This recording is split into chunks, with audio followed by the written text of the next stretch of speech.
Okay, good morning once again. I'm back. This is Shirley's POV. Okay, POV. I'll take this opportunity na magkaroon ng konting chika-chika sa ating mga guests, mga special close friends ni Alexa. Though hindi ko na ambush interview yung iba kasi they left last night. So yung mga nandito, nakasama namin until today, yun yung na-interview ko. So nagbigay naman sila ng mga small thoughts and thoughts para mabuo ko tong POV natin. So, ayan. So, abangan nyo, papakita ko sa inyo kung ano yung mga senior nilang thoughts sa akin about what happened yesterday and last night. Kung ano yung nangyari sa wedding ni Adel at ni Alexa. So, yan. So, abangan nyo mamaya, a little later, ipakikita ko sa inyo interview natin sa kanila. Okay? Again, welcome to Shirley's POV. First episode. We are here still at De La Ia, at the pier. Hello guys, go back again to Shirley's POV. So siya po si Reverend Ephraim Pascual. siya po yung nag-administer yung wedding last night. So if you have any wedding plans, baka po pwede natin siyang makontak. So I will give you some details later on. So ano po masasabi niyo yung wedding last night? Ano pa sasabihin? Kahit ano po. Impromptu po. Yeah, we had our wedding last night with Alex and Adil, and it was a wonderful time with the family and friends. And I was able to encourage them to love each other the best that they can. And of course, God wants us to have a long-lasting and happy and wonderful marriage. And the family is awesome, and all the friends contributed to making the wedding really successful and blessed one. Okay, thank you so much po. Yeah. God bless everyone. Okay guys, back na naman tayo sa Shirley's POV. So, isa ito sa guest kagabi. So, let's ask him what happened last night. Sabihin ko pa yung mga. Bilang. My name is Daniel, pinsan ako ni Adel. Kagabi is one of a special night para sa pinsan ko, which is a dream come true sigurado para sa kanya.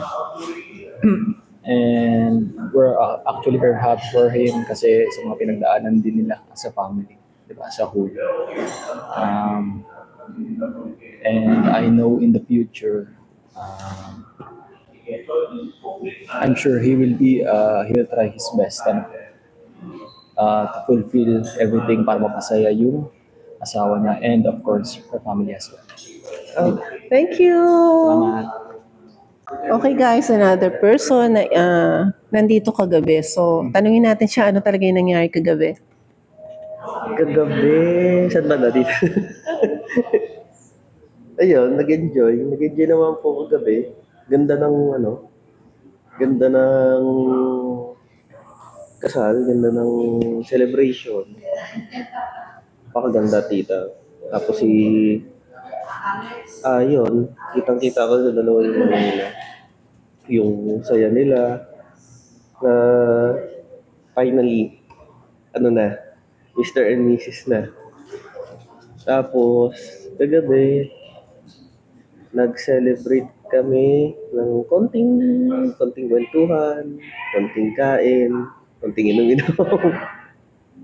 Tapos, Nag-inuman kayo kagabi? opo tita, lumabas kami, parang ng mga dati kapag may swimming kami, lalabas kami para bumili ng alak, ganun. Tapos mga nagtatawanan. Sama namin sila Alex dito, at may friends niya.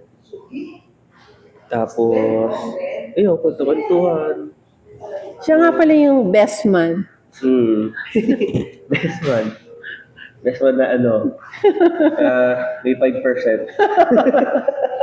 Okay. Tapos yun lang. Best wishes mo sa dalawa. Okay. Okay, meron tayong ambush interview sa newlyweds. Konti lang, papakita ko. Good morning sa newlyweds. Hi. Hi. Hello. Mamaya babalikan natin sila kasi kagigising na. See you! Okay, hi guys! Nandito na naman tayo si Shirley's POV. Ito nga pala yung aking kumare, Balae. Siya yung mother nung ating ano bang tawag kay Adel? Groom. Ayan. So, say hi to them po. Siya si Mami.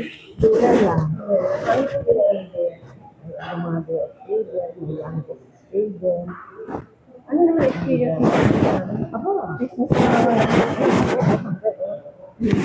Teka lang, ganun. Ako dyan. Yung aming alagang aso. Ayan. Alaga ka dito eh. Ang masaya kami kagabi. Ayun, it goes smoothly. Yung kanilang kasal. If not perfect, almost perfect. Yun. I agree. Importante sila yung nagmamahalan ngayon. Talaga, absolute na. Sila na talaga. Masaya kami. Masaya kami. Yun. Siya si Mami Luella. Yes. Babalikan natin si Mami. Okay, see you. Okay, bye-bye. Here again, POV Shirley. So, ito yung isa sa guest kagabi. Tanungin natin kung ano nangyari. Good morning. My name is Fred Sanchez, and I've been Adel's friend for almost 14 years. That's too long, ah. Yes po, and we're still standing strong as friends. And a lot of us have been together at school, and then po, Ayan, so isa siya sa mga true friends ni Adel. So, nandito siya kagabi. So, palpakan natin siya. Okay, you. balikan kita later, ha? thank you. Okay.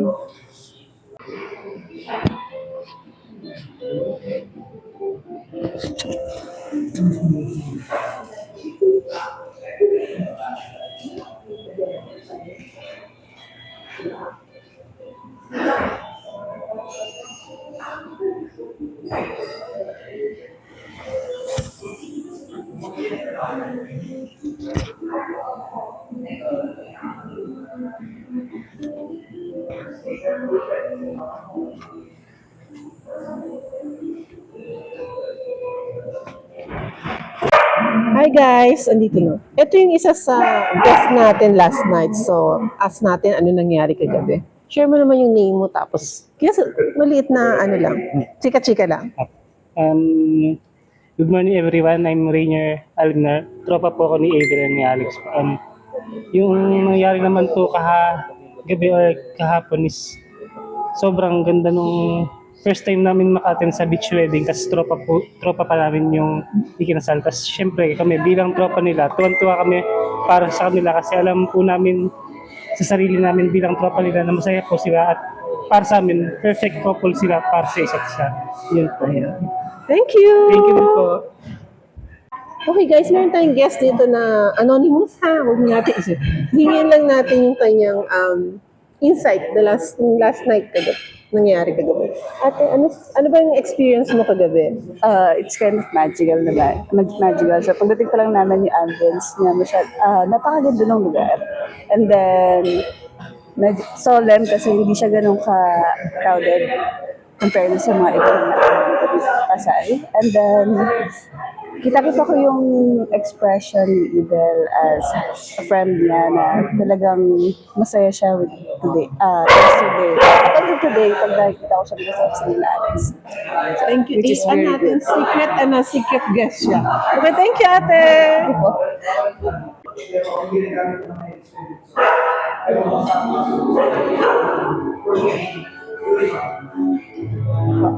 Right now, nagbe-breakfast kami.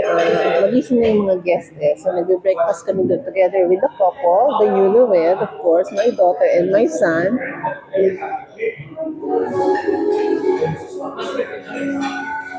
Kain na kami ha. I'll be right back.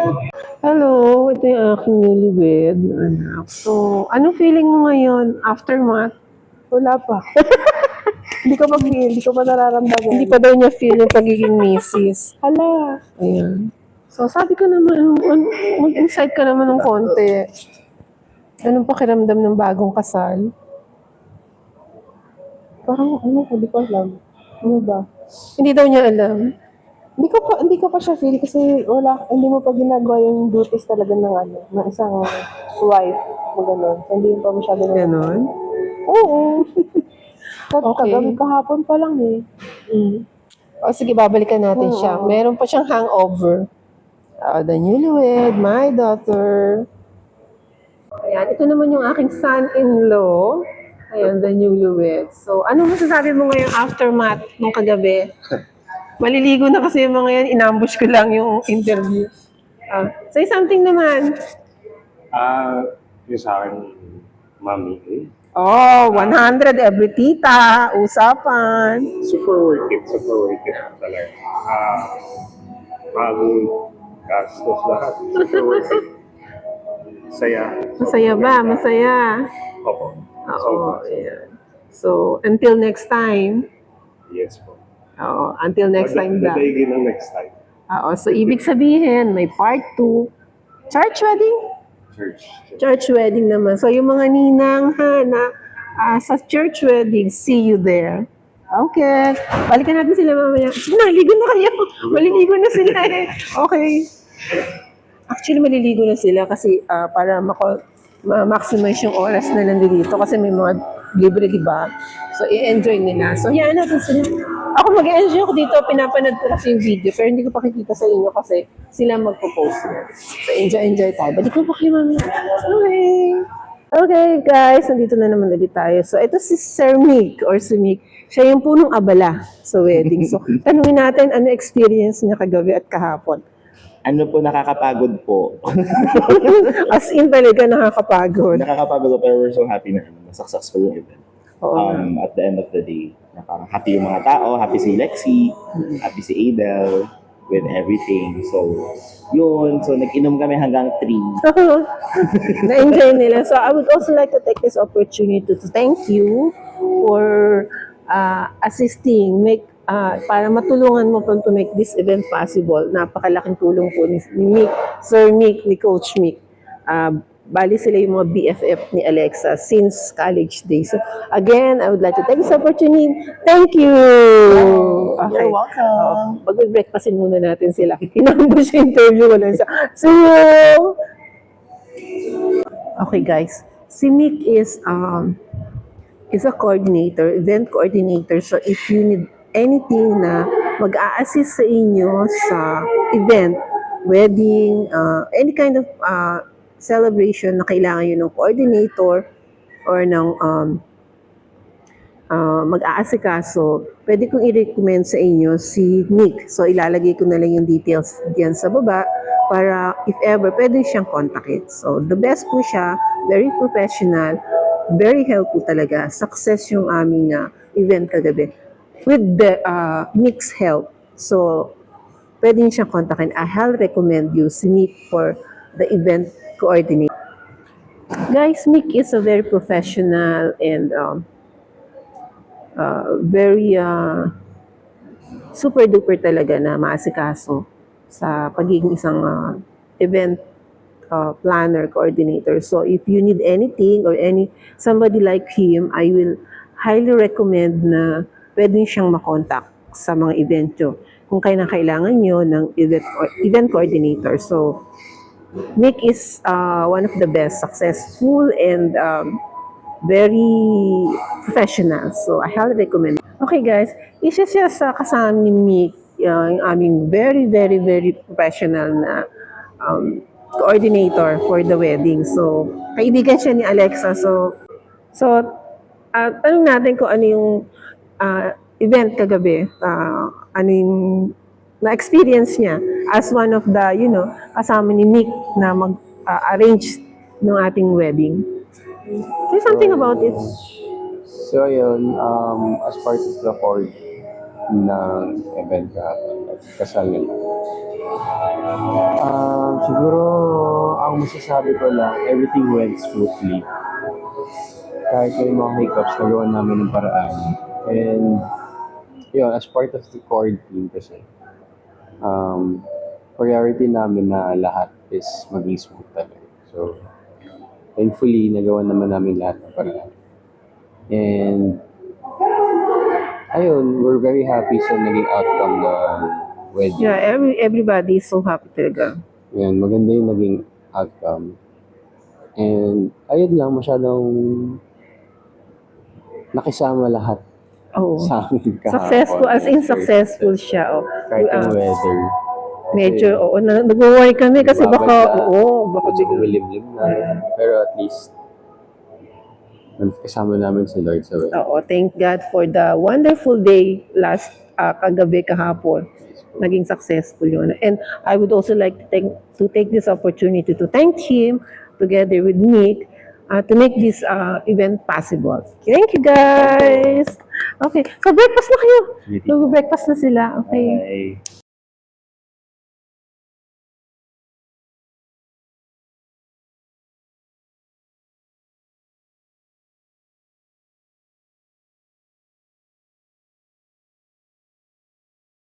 Isa siya sa kasama ni Nick, BFF, isa siya sa BFF ni Alexa since college. So, tanong natin what yung thoughts niya about what happened last night. Okay. Super satisfying kasi isa kami dun sa nag-help na matapos yung event, mabuo siya and all. And then, super happy for Alexa, of course. Yun po. Yun lang daw. So, napakatipid. So, again, I will take this opportunity to thank her together with Nick and Ron for making this event possible. Thank you so much. Oh, you're welcome po. Love Thank you din ya. po. See you on next part. Go po. Okay, isa sila sa mga guests kagabi ng mga kaibigan ni Adel. So, tanungin natin sila ano yung experience nila dun sa celebration natin kagabi. Please tell something about it. First time kong umattend ng intimate wedding and actually, hindi po vlog ka po talaga.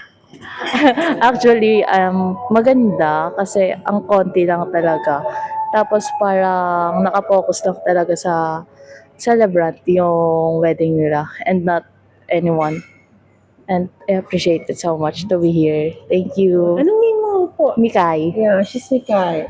And then, sir, Michael. Michael. Si Michael. Actually, halos sa edad na ko po sa mga friends ko, this is the first time that I have attended such, yun nga po, Mikay said, intimate wedding na yung also first time of a beach wedding kasi mostly po churches or ano venue, yes, very unusual. Tapos yung ano po, yung few lang po yung guests kasi usually more than 100.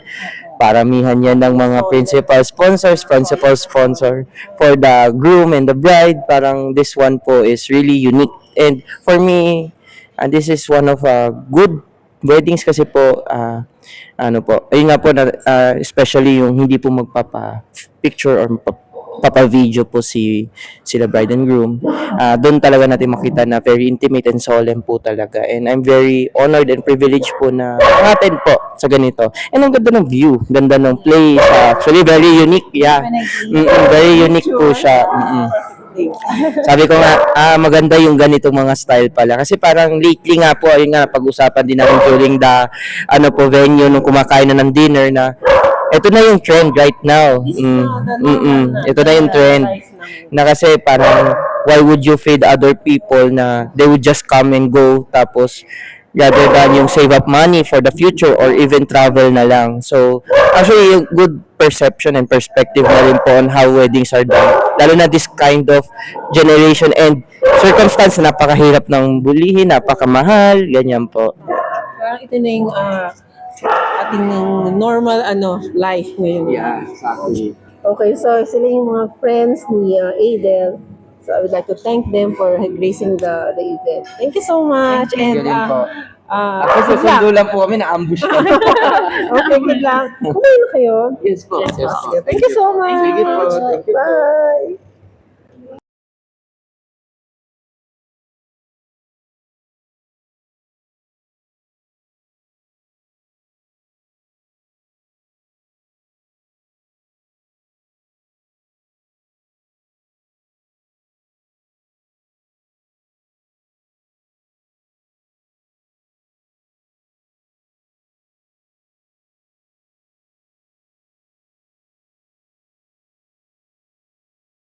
Tapos na kami. We're leaving. Yan. Tapos na, kuya. Thank you. Bye. Bye, everyone. See you in the next